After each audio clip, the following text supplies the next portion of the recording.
हरि ओम। चंचलम ही मनः कृष्ण परमार्थी बलवद्रणम तस्याहम निग्रह मन्ये वायोरिव सुदुष्करम। भगवान को यहाँ कृष्ण संबोधन देकर अर्जुन मानो ये कह रहे हैं कि हे नाथ, आप ही कृपा करके इस मन को खींचकर अपने में लगा लें तो यह मन लग सकता है। मेरे से तो इसका बस में होना बड़ा कठिन है, क्योंकि यह मन बड़ा चंचल है। चंचलता के साथ साथ यह प्रमाथी भी है, अर्थात यह साधक को अपनी स्थिति से विचलित कर देता है। यह बड़ा जिद्दी और बलवान भी है।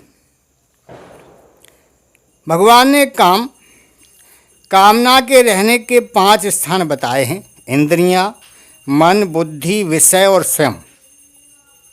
वास्तव में काम स्वयं में अर्थात चिज्जड़ ग्रंथि में रहता है और इंद्रियां, मन, बुद्धि तथा विषयों में इसकी प्रतीति होती है। काम जब तक स्वयं में निवृत्त नहीं होता तब तक यह काम समय समय पर इंद्रियों आदि में प्रतीत होता रहता है, पर जब यह स्वयं से निवृत्त हो जाता है तब इंद्रियों आदि में भी यह नहीं रहता है। इससे यह सिद्ध होता है कि जब तक स्वयं में काम रहता है तब तक मन साधक को व्यथित करता रहता है। अतः यहाँ मन को प्रमाथी बताया गया है। ऐसे ही स्वयं में काम रहने के कारण इंद्रियां साधक के मन को व्यथित करती रहती हैं। इंद्रियाणि प्रमथानि हरन्ति प्रसवम मनः। जब कामना मन और इंद्रियों में आती है तब वह साधक को महान व्यथित कर देती है, जिससे साधक अपनी स्थिति पर नहीं रहता है। उस काम के स्वयं में रहने के कारण मन का पदार्थों के प्रति गाढ़ खिंचाव रहता है। इससे मन किसी तरह भी उनकी ओर जाने को छोड़ता नहीं, हट कर लेता है। अतः मन को दृढ़ कहा गया है। मन की यह दृढ़ता बहुत बलवती होती है, अतः मन को बलवत कहा गया है। तात्पर्य है कि मन बड़ा बलवान है, जो कि साधक को जबरदस्ती विषयों में ले जाता है।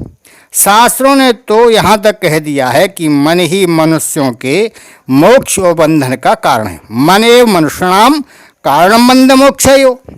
परंतु मन में यह प्रबंधनशीलता, दृढ़ता और बलवत्ता तभी तक रहती है जब तक साधक अपने में से काम को सर्वथा निकाल नहीं देता है। जब साधक स्वयं काम रहित हो जाता है तब पदार्थों का, विषयों का कितना ही संसर्ग होने पर भी साधक पर उनका कुछ भी असर नहीं पड़ता है। फिर मन की प्रमथनशीलता आदि नष्ट हो जाती है।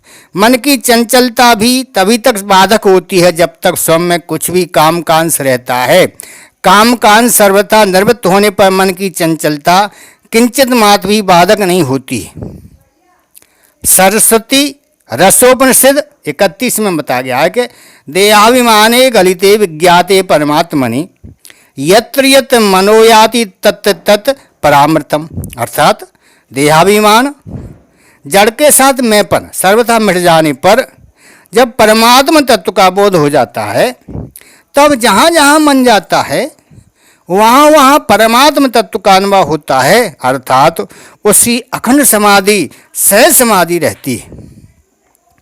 यह चंचल प्रमाथी दृढ़ और बलवान मन का निग्रह करना बड़ा कठिन है।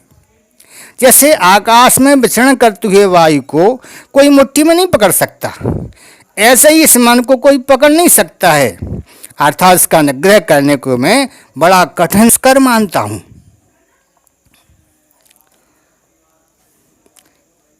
भगवान का आशय है कि सब में आत्मदर्शन अथवा सब में भगवत दर्शन करना ही ध्यान योग का अंतिम फल है। ज्ञान के संस्कार वाले ध्यान योगी सब में आत्मा को और भक्ति के संस्कार वाले ध्यान योगी सब में भगवान को देखते हैं। सब में आत्मा को देखना आत्मज्ञान है और सब में भगवान को देखना परमात्म ज्ञान है। आत्मज्ञान में विवेक की और परमात्म ज्ञान में श्रद्धा विश्वास की मुख्यता है।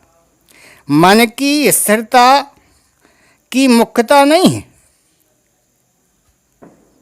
ध्यान योग का संस्कार मन में बैठा था, अतः उन्होंने आत्मज्ञान और परमात्म ज्ञान न होने में मन की चंचलता को श्रेष्ठ मान लिया। उनकी दृष्टि ध्यान योगी के भीतर के ज्ञान या भक्ति के संस्कार की तरफ नहीं गई, प्रत्युत मन की चंचलता की तरफ गई।